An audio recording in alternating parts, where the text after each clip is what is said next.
భారతదేశంలో ఒక కొత్త ఆహారపు విప్లవానికి నాంది చుడుతూ డిజైనర్ రైస్ అనే దాన్ని సిఎస్ఐఆర్ వాళ్ళు తయారు చేయడం జరిగింది. National institute for inter disciplinary science and technology అని తిరువనంతపురంలో ఉన్న ఇన్స్టిట్యూట్లో ఈ డిజైనర్ రైస్ని తయారు చేశారు. దీంతో భారతదేశంలో ఆహార భద్రత పెరగడంతో పాటుగా ప్రోటీన్ ఎనర్జీ మాల్న్యూట్రిషన్ కూడా బాగా తగ్గే అవకాశం ఉందని వాళ్ళు చెప్తున్నారు. అయితే మనం కొత్త రైస్ అనగానే దీన్ని జన్యు సంబంధంగా మాడిఫై చేసి ఒక కొత్త క్రాప్ తీసుకొచ్చారా అన్న భయం మనలో ఉంటుంది. ఇది అలా చేసింది కాదు. ఇది కేవలం ఫుడ్ ఇంజనీరింగ్ అండ్ టెక్నాలజీలో మాడిఫికేషన్ చేసి తీసుకొచ్చింది. ఎటువంటి జన్యుపరమైన మార్పులు లేవు. దీంట్లో ఏం చేశారంటే మామూలు రైస్లో కనుక మనకి 6 to 8% ప్రోటీన్ ఉంటే ఈ డిజైనర్ రైస్లో 22% వరకు ప్రోటీన్ ఉంటుంది. మామూలు రైస్ గ్లైసిమిక్ ఇండెక్స్ 70 to 80 ఉంటే ఈ డిజైనర్ రైస్ గ్లైసిమిక్ ఇండెక్స్ 54 ఉంటుంది.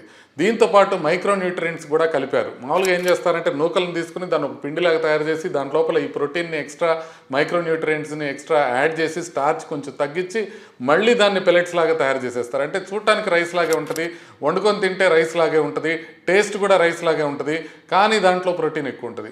సో ఇది వాళ్ళు కమర్షియల్గా బయటకు రావడానికి టాటా కన్స్యూమర్ ప్రోడక్ట్స్కి ఎస్ఎస్ఓల్ ఫుడ్స్ అనే వాళ్ళకి ఒక లైసెన్సింగ్ ఇవ్వడం జరిగింది.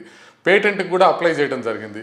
ఇది కనుక ఇంకా మనం వండి తిని చూడలేదు కానీ ఎవరు డిజైనర్ రైస్ కనుక నిజంగా వచ్చి బాగుంది అని అంటే ఒక అద్భుతమైన ఇన్వెన్షన్గానే చెప్పాలి. అయితే మనకి చరిత్ర చెప్తుంది ఏంటంటే మనం ఏదో కొత్తది మార్పు చేయడానికి జరిగితే దాన్ని ఎక్కువ రోజులు టెస్ట్ చేసిన తర్వాత మాత్రమే ప్రజల్లోకి తీసుకురావాల్సిన అవసరం ఉంటుంది. ఈ విషయంలో కొంచెం జాగ్రత్త వహించాలి.